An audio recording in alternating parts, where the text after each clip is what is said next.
Late last week, three professors, Eli Meyerhoff, Emily Schneider, and Brooke Lober, wrote for the Académique blog, which is a very prestigious site that a lot of scholars and academics use to communicate with one another.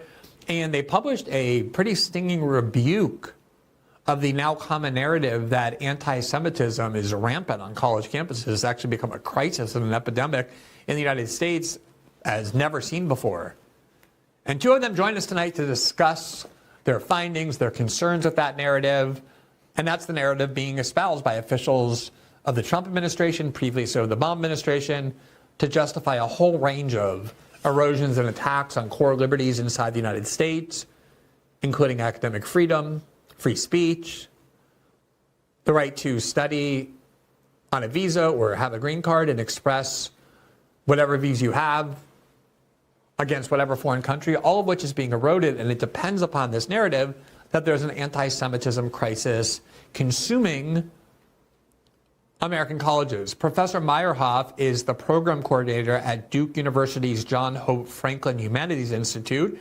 In addition to serving as the lab manager of FHI's Amazon Lab and Manuscript Migration Lab, he has previously worked as an adjunct instructor at the University of Minnesota and in Duke's programs in international comparative studies, education, and literature.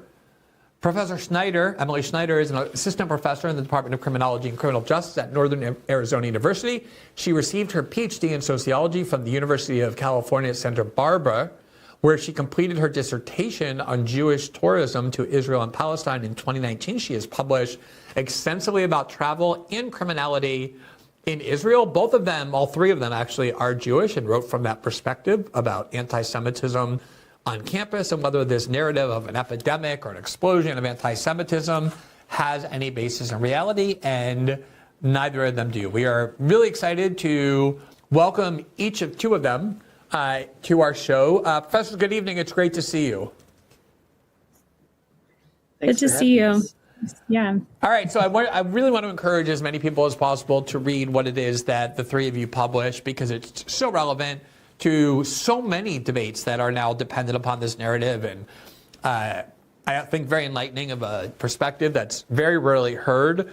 So, by the way, the name of the article is "It's Not Too Late to Tell the Truth About Anti-Semitism on Campus," and we will include the link in the show notes. But let me ask each of you, what is it that motivated you to decide that you needed to explain this perspective and write this article?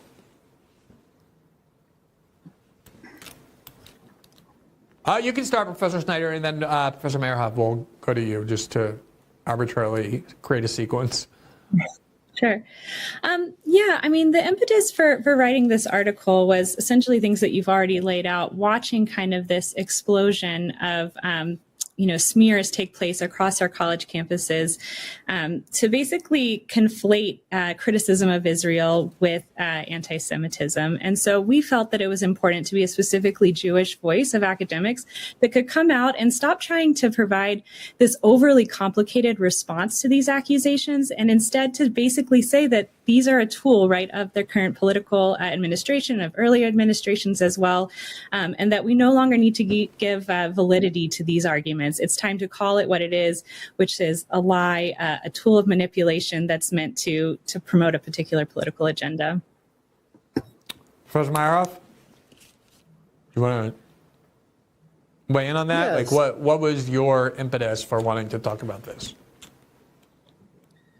I think my impetus personally came from attending a anti-Semitism workshop that the Hillel at Duke University put on. And I experienced this workshop as basically pro-Israel propaganda, where they were equating critiques of Israel and support for Palestine solidarity movement with anti-Semitism. And I saw that as their attempt to shut down a student-led movement against Israel's genocidal assault on Gaza. It just felt disgusting to me to see and hear them wield Jewish identity as an excuse for crushing protest and distracting from horrible genocide happening in Palestine. I want to read just a short passage in your article, and then Professor Schneider, I want to ask you about it. You wrote, just one second, you wrote, quote, "We are Jewish academics who have devoted our lives to teaching and research on college campuses. If there were a pervasive culture of anti-Semitism on campuses, we would know about it and we would fight it. But we have observed no such thing." What do you mean by, when you say if this epidemic of anti-Semitism or this massive explosion of anti-Semitism existed on campuses, we would know it, we would see it. What is it that you think you would be seeing? How would you detect that if it were happening? Yeah, so the usual kind of charges are levied against pro-Palestinian students, who are speaking out against Israel's genocide. And what I think that would look like is them taking a blanket kind of approach to all Jewish students, and one assuming all Jewish students, believe, in what Israel's doing and support it, and then extending that assumption to a prejudiced and discriminatory approach to how they interact with Jewish students. I think to me that is the definition of anti-Semitism. That's what real anti-Semitism looks like. It's taking that assumption and a stereotype and then policing Jewish students and treating Jewish students in a discriminatory way. And I have not experienced that at all. I've been deeply involved in various movements for justice in Palestine, and I'm deeply connected to many of the student activists on my campus and other places as well. And not only has there not been a culture of anti-Semitism, I would say there has been actually a celebration of Jewish identity and support for Jewish involvement in these movements, and a real desire to learn about Jewish history. And so I've been incredibly proud and moved by the ways that pro-Palestinian activists have welcomed Jewish students and have wanted to work with us, faculty as well. And so to me, that is just the complete antithesis of a culture of anti-Semitism within these campus movements. I think one of the biggest deceits, the most deliberate deceit about these college protest movements is to pretend that there are no Jews inside these protest movements or participating in or helping organize them, and the victims or the people who are targeted or made uncomfortable are just Jews, not necessarily Israel supporters, but Jews. And I mean, the amazing thing is that it has long been an anti-Semitic trope to conflate Israel with Jews and to say, oh, if you oppose Israel, it means you're anti-Semitic, or all Jews have loyalty to Israel. And now this conflation has become the foundation for alleging this anti-Semitism, applying this anti-Semitism label to the protest movement. We interviewed Columbia students who participated in and even led these movements. Some of them are Jewish. They had Shabbat dinner inside the encampments at Columbia every Friday night where everybody participated. The case of Mahmoud Khalil, as I'm sure you know, the allegation is he's an anti-Semite, and yet you talk to everybody at Columbia who knew him, Jewish students as well, and they all say that he was always the first person, if there was anything that even bordered on anti-Semitism in terms of a sentiment or statement, who would step in and denounce it. But this is the conflation that's happening exactly in order to say a criticism of Israel is, by definition, an anti-Semitic attack or a criticism of Jews themselves. At your campus, Professor Meyerhofer, what has been the role of Jewish students and the nature of these protests? Jewish students have played a big role in the Palestine solidarity movement here at my campus. There's a group called the Jewish Solidarity Movement that has been organizing events in collaboration with the Students for Justice in Palestine group, both at Duke and at other local campuses like UNC. And this Jewish group is open to anyone, and it has a non-Zionist and anti-Zionist understanding of Jewishness, which is a way of understanding what Jewish identity means in a way that doesn't tie it with support of Israel, instead of the kind of Zionist reduction of Jewishness to support for Israel. And they've held Jewish ritual events like a Passover Seder that was open to anyone, and that gave interpretations of the Seder ritual in a way that supported the idea of liberation for all, including Palestinian people. It's wild how in the way that pro-Israel organizations like the Anti-Defamation League, or the ADL, have tarred or smeared these anti-Zionist Jewish organizations by calling them anti-Semitic. Like in the ADL's most recent audit of anti-Semitism, they included a ritual event by Jewish Voice for Peace, a Jewish ritual, as an anti-Semitic incident. And, Professor, I want to ask you about the same thing, but I just want to say, I think about 2 weeks ago, maybe 3 weeks ago now, I had a debate with Megan Kelly on her program where we very vociferously debated the Mahmoud Khalil case, but the notion of deporting people who have participated in protests, or in many cases not even participated in any protest, just like wrote op-eds or have social media content critical of Israel.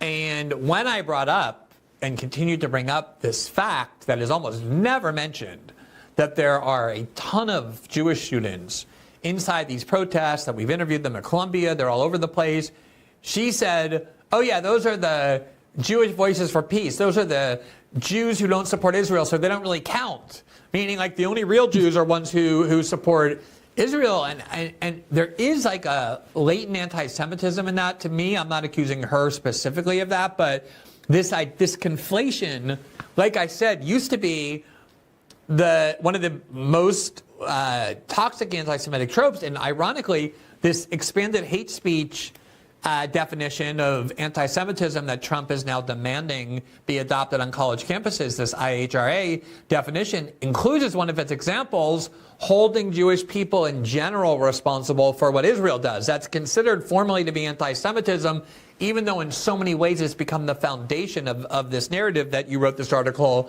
to debunk. What has been your experience with Jewish students on your campus? I mean, I've had a similar experience to Ellie in terms of Jewish students being involved, and we've seen stories of this all over the country. So I don't think it's at all exceptional for Jewish students to be involved in the encampments and the protest movement.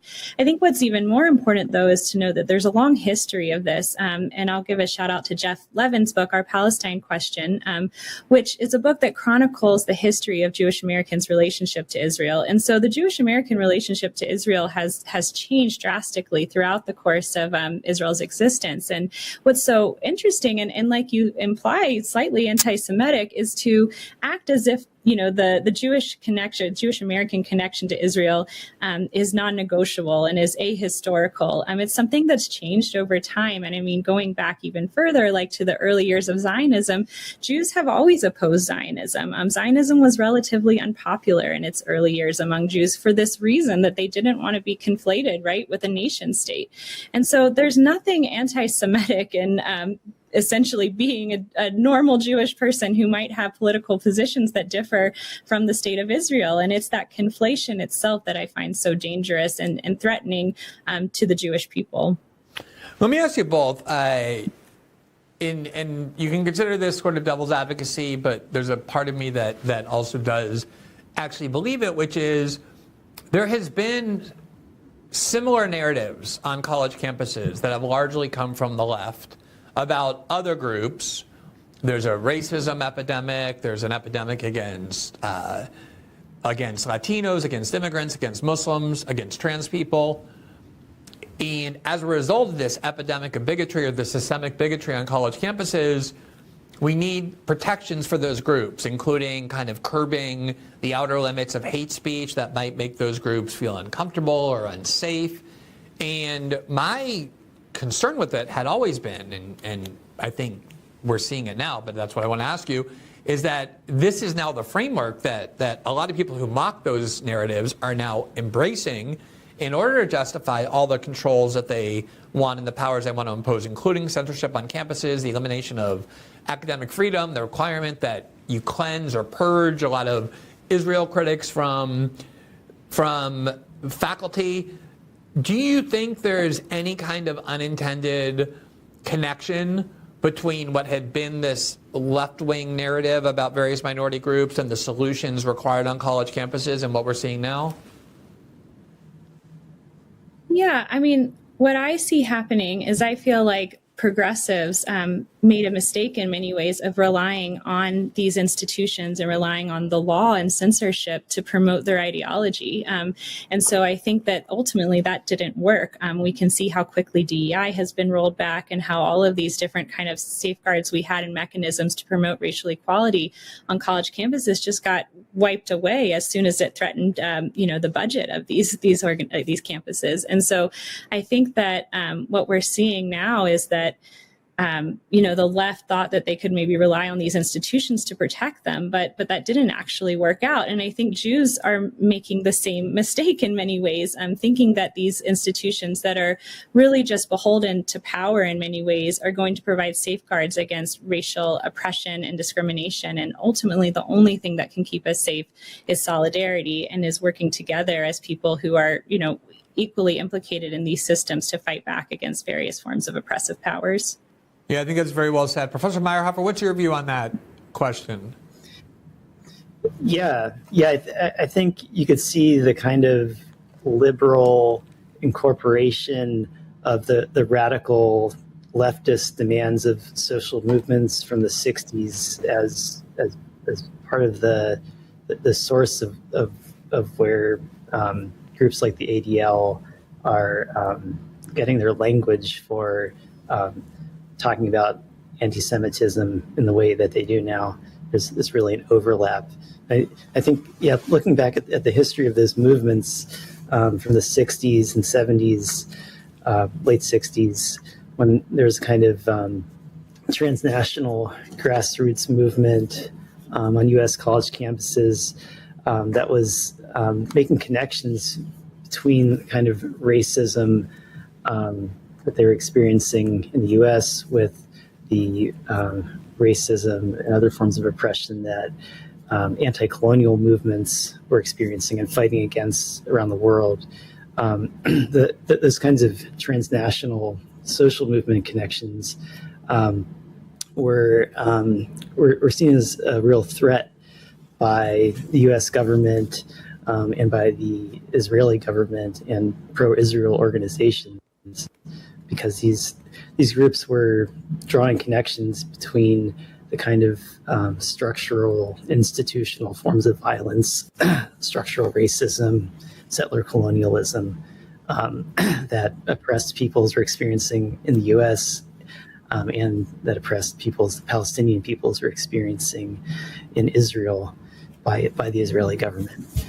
And so, it was really in response to the threat that those grassroots movements presented to the Zionist Israeli project that pro-Israel groups like the ADL created this narrative of the new anti-Semitism, which was this conflation of critique of Israel with anti-Semitism, especially from the left. They've basically used that new anti-Semitism narrative as a kind of shield and a sword against potential delegitimizing threats to Israel. And we see that new anti-Semitism narrative continuing to today with the IHRA working definition of anti-Semitism that universities and police and governments have been instituting. It's a definition of anti-Semitism that really individualizes it to like hate speech and kind of obscures a more structural understanding of anti-Semitism, which is interlinked with racism. So like in the ADL's anti-Semitism audit counts, they include critiques of Israel by anti-Zionist Jewish groups, which allows them to inflate their account of anti-Semitism on college campuses, but then they obscure and exclude white nationalist movements, events, and propaganda, even though those white nationalist groups are explicitly and fundamentally pushing kind of white supremacist ideology that includes anti-Semitism at its core, like what we see with the kind of great replacement theory. Yeah, I would add too that you can go, like a lot of people have been convinced that the sort of focus on supposed anti-Semitism on college campuses began only after October 7th. Similar to the way a lot of people have been falsely convinced that war between Gaza and Israel only happened after October 7th, that everything was so peaceful there, so perfect and wonderful, everyone was just happy and minding their own business, and suddenly Hamas attacked out of nowhere. And you can actually go back, 10, 15 years where I think the Israeli government and the supporters in the U.S. begin to become very afraid, specifically about the boycott, divestment, and sanctions movement, where the epicenter was on college campuses, because there was a huge amount of American student activism in the 80s to divest and boycott South Africa that brought down that regime. And I think they became very concerned that that would happen again here. And they set out to start criminalizing BDS in Europe, but also focusing a lot of money, a lot of institutional power on essentially characterizing formally Israel criticism as anti-Semitism. You see this going back many years, and October 7th sort of became the galvanizing event of something that had been in motion for a long time. Let me ask you this last question, which is about administrations at universities. And part of me wants to be surprised by how many of them have capitulated so quickly. And even, with Harvard now standing up and saying, no, we're going to resist. I mean, that only came after a year's worth of concessions and all sorts of attempts to prove they were cracking down on these protests, including adopting formally the IHRA definition at Harvard. But you see Columbia capitulating so quickly, and basically schools all around the country. I mean, they got the president of Penn fired over this, ousting Ivy League presidents, which used to be unheard of. Part of me, especially for bigger universities that are less vulnerable, would want to believe that it's kind of embedded in university administrators that the one thing you don't allow to be eroded or attacked is academic freedom. Like, that's the value you're really there to protect: campus free speech, free discourse, and academic freedom, the right of faculty members to do the kind of work they want, to express things that they want. And yet that's clearly not happening. I mean, there are a couple here and there where you're seeing some resistance, but by and large, you're seeing the kind of crackdown on these protests that the government demanded under Biden and now under Trump. What do you make of that? Does that surprise you in any way? I'd like to hear from both of you on that. Yeah, I can go ahead. I mean, I think what it shows us is just how deeply invested our government is in its alliance with Israel. I don't believe that university presidents wanted to crack down on student protesters in the way that they did. I think that the pressure for this came from above, and I think that was, whether it's boards of regents or donors or that kind of thing. I think that pressure is more connected to kind of the governmental level rather than any sort of like individual whim of university presidents. I think they found themselves in a very unfortunate situation, and so I guess it doesn't surprise me because I think, pro-Israel ideology is so deeply ingrained in U.S. empire and U.S. militarism, and it's not something that our universities are able to easily kind of create a sort of symbolic way of acknowledging it. And I think that in many ways is the power of the pro-Palestinian movement, whereas other issues can kind of get folded into performative acts of solidarity and ways of kind of giving lip service to different issues of inequality. The Palestinian issue really unravels a lot of the kind of foundational myths of U.S. empire, of global capitalism, of militarism, and I think that's why it's so dangerous, not necessarily to university presidents per se, but to those who they are beholden to and who they must answer to. Yeah, Professor Meyerhoff, what about you? Are you surprised by the reaction of administrators. And by administrators, I agree with what Professor Snyder said. It's not necessarily coming from college presidents, but more this institutional pressure from above to force them to do it. But either way, you still see these academic institutions, including the largest, most powerful ones, capitulating on what is supposed to be their core value. Does this surprise you at all, and what do you make of this dynamic? It doesn't surprise me because I know that academic freedom has long been a contested terrain. It's really about understanding who gets to decide what the academy is for, what its purpose is, and so academics are the people who are supposed to enjoy that freedom, but their conditions for enjoying that freedom have long been limited by a kind of structure of the university that gives so much power to both administrations and the boards, the trustees. I think since the creation of the AAUP, or American Association of University Professors, which has been the main protagonist for academic freedom since its foundation in 19-teens, they've struggled as professors to gain more power, democratic control over the university against the outside attempts to influence what they can do. But only in the past few decades have professors really turned to try to create a more democratic worker and student controlled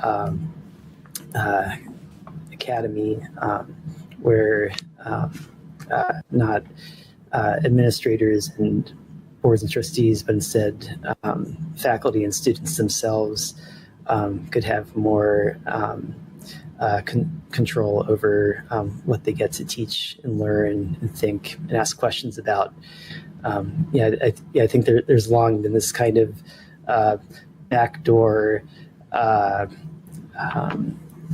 loophole that has allowed outside organizations like these pro-Israel organizations, like the ADL and Hillel, to influence what happens on college campuses.